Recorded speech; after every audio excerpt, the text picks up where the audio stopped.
Hey guys, welcome to my channel. Today's tutorial is going to be on a very simple eye look that only uses 3 different eyeshadows and 2 brushes. I also show you how I do the rest of my face, just in case this is the first video of mine that you're watching and you want to see how I do everything else. I wanted to give a shout out to anybody watching from Trinity, all my teacher friends and students. Hey guys, thank you so much for watching, and let me know down in the comments what else you want to see. Let's get started. I'm applying the Tarte Timeless Smoothing Primer to any areas on my face where I have large pores or acne scars.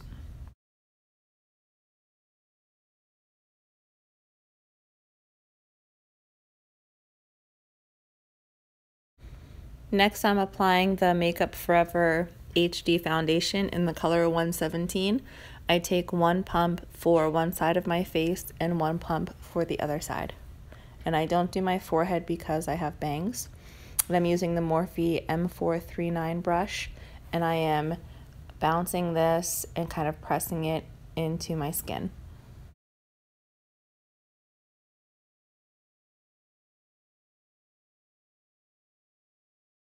I've been doing this as an extra step lately, probably because a lot of my foundations are a little bit old and they are tending to look a bit streaky on my face. So I'm just pressing a damp beauty blender into my skin to make sure there are no streaks in my foundation. Now I'm taking the Tarte Shape Tape Concealer in light, and I also used Fair Beige, but today I went out and got one that is the right color for me, and I apply that under my eyes, and then I'm going to blend it out in a triangular shape with my beauty blender. And the reason you blend it out into a triangular shape and also bring it up to your temples is so you can kind of structure and highlight your face to bring everything up, and it makes you look more fresh and awake.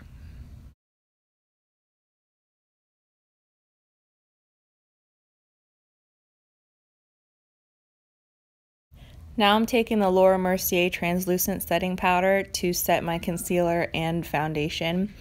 I'm going to use the Sigma F25 tapered brush to set the concealer, and then a big fluffy brush to set the rest of my face.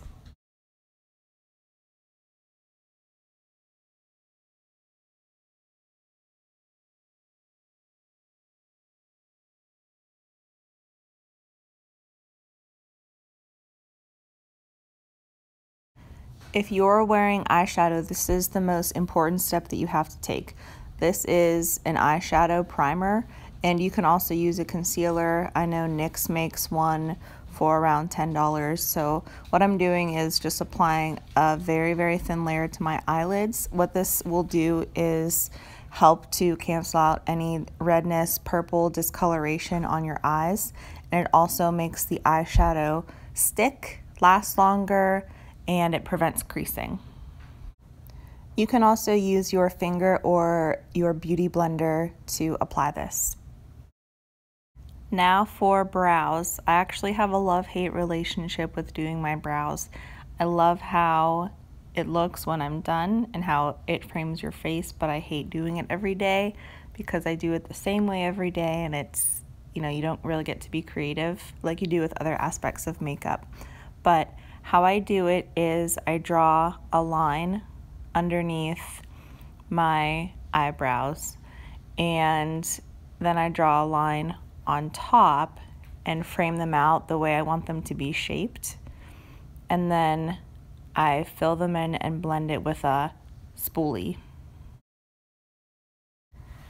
I was having some issues with my lighting, probably because I just used my iPhone, so I apologize for that.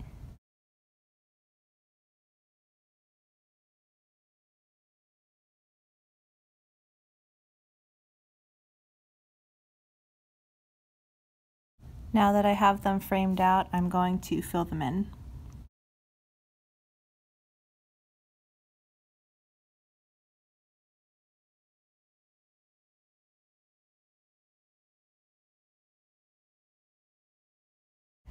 This is a technique that I learned from a YouTuber, and I really, really love it.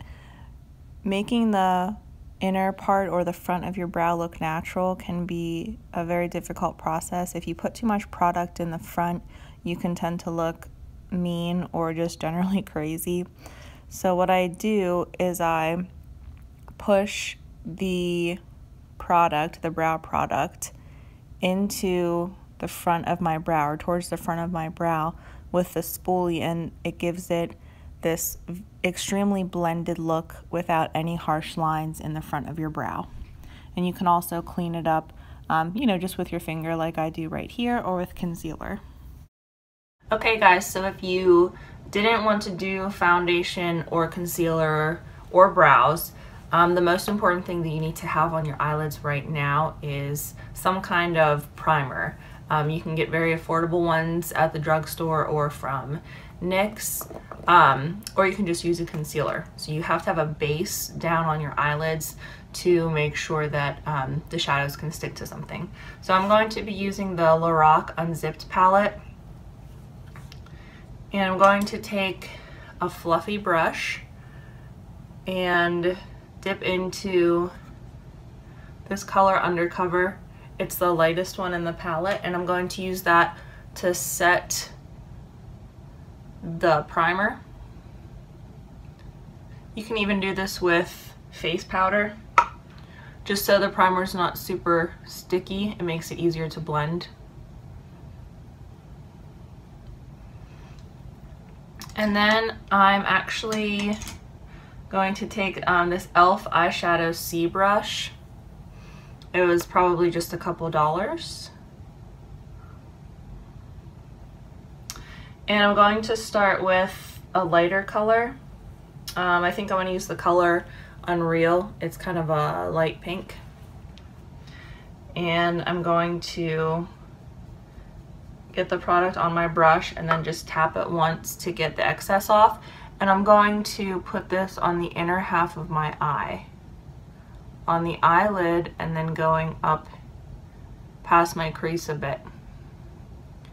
If you have hooded eyelids, then you want to make sure you do put the color above the crease. Otherwise, when you open your eyes, nobody will be able to see your eyeshadow.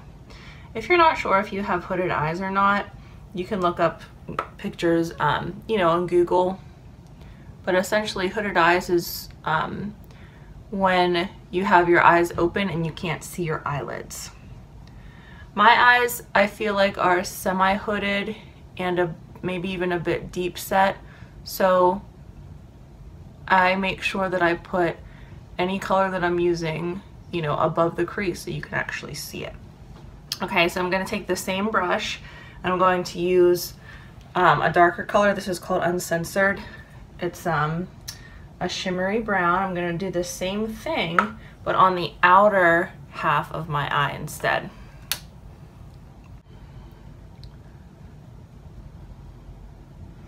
I like this brush because it has a nice rounded shape to it. So it's perfect for this technique of applying eyeshadow. And you want to make sure that you meet the lighter color, and then you can use very small circular motions to blend the color up. I'm going to take the first brush that we used and just run it back and forth to make sure that that top, you know, the top blends into the eyebrow. Very gradient effect. I'm going to do the same thing on the other eye. You'll notice that I'm using, like, I'm packing it on. I'm not using swiping motions. So I'm packing it and then kind of like bringing it down. So pack it on, and then you can kind of move it around, you know, in windshield wiper motions or in small circular motions to blend it. Now with the same brush, I'm going to take the same dark brown color. I'm going to use my brush like this, like the top edge of the brush, and get product on there and tap off the excess, and then I'm going to run that underneath my eye.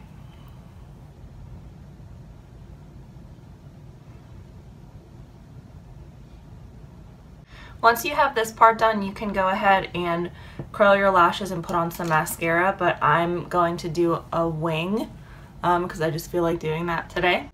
So while my eyeliner is drying, I'm going to contour, blush, and highlight. This is just what I normally do in my everyday routine. I use a sculpting brush from Real Techniques, and I have a sculpting powder from Inglot. And I take the brush at an angle like this, and you draw a line from the top of your ear down to your mouth. But not all the way, because otherwise you look like you have a beard. And then I just use swirling motions to blend it up into my cheek.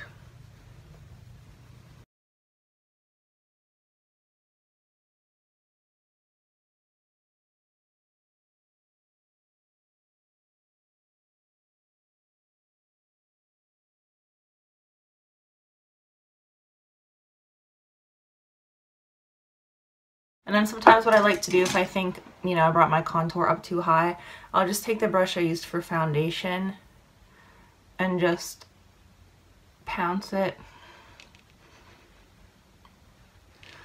so it doesn't, you know, interfere too much with my blush. And I got this in my Ipsy bag last month, and I'm going to use this neutral shade right here. But any kind of blush really would work with this eyeshadow because we didn't use any crazy colors.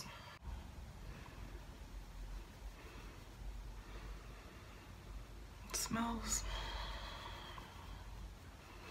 So you put the blush right above your contour and you blend it in.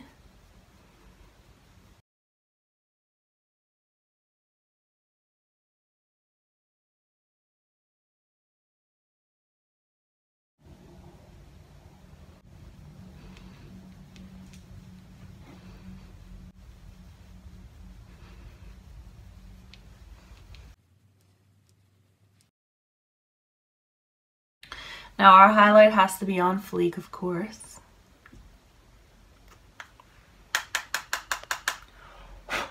This is the Real Techniques setting brush. And just right here on the top of your cheekbones. And then bring it down to meet the blush, because you don't want a stripe of contour, a stripe of blush, and a stripe of highlight. You want everything to blend together. This is Becca Moonstone, but there are so many drugstore highlighters that have been coming out lately. You definitely don't have to buy this. I probably bought this a year and a half ago when I didn't know any better. I know Wet n Wild has a couple that are really good. Who else just came out with one? Catrice, and I think you can buy that at Ulta. So I'm gonna take my eyelash curler, and I just hold it like this for about 10 seconds to heat it up. So you know when you curl your hair, the iron is hot. So when your eyelash curler is a little bit warm, then it curls your lashes better. And I get right down to the base of my eyelashes and squeeze for about 5 seconds.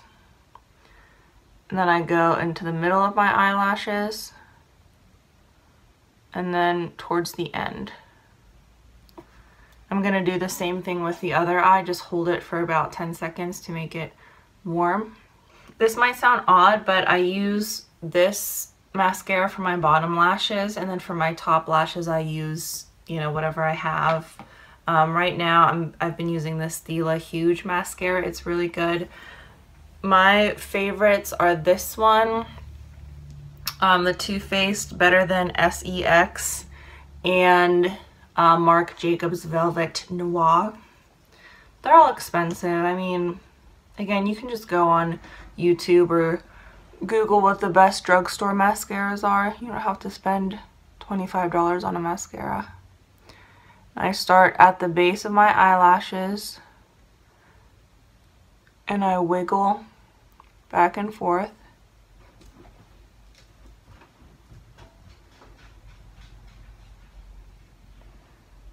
and then I flip the brush over to the side that I didn't use yet to do the other eye. And then for the second coat, I'll just dip in again.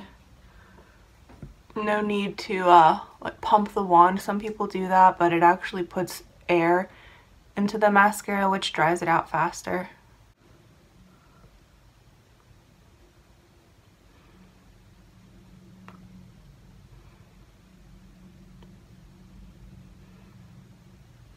Okay, I'm gonna spray my face and put on some lip gloss. I'm just grabbing this one. This is Lorac Seductress. I got this in a Christmas gift set. Not this past Christmas, but the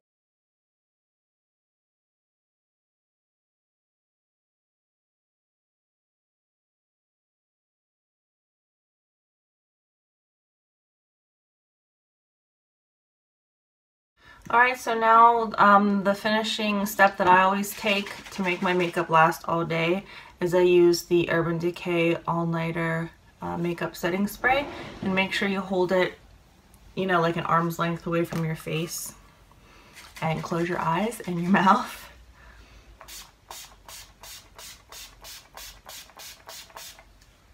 Alright guys, so that completes this tutorial. Thanks for watching, and let me know what you want to see next. Bye guys!